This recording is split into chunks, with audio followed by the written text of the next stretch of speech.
Hello everyone. For our next hairdo, take two sections from hair from the left and the right side. Tie it up at the back and then tie hair up in the middle as well using a rubber band. Twist it over and then twist it into the twist. Divide the hair into two portions and then make two braids out of it. Loosen the strands of the braid using your fingers and do this before the hair is tied up using a rubber band. Take the right braid and then tie it around the bun and do the same with the left side braid. Next, take two sections of the hair, tie it up at the back and twist it in on itself. Make two ponytails at the bottom section and then divide them and twist them inward. Once again, repeat this process. Twist the hair in on itself so that it looks like this and then twist it into the initial twist. Tie these two bottom portions at the end.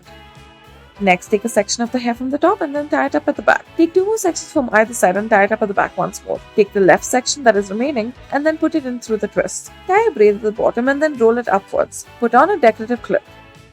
For our next portion, start off by taking two sections of hair from either side. Then bring up the portion of hair as such. Repeat this till you reach the bottom. You may insert decorative clips or pins at the end.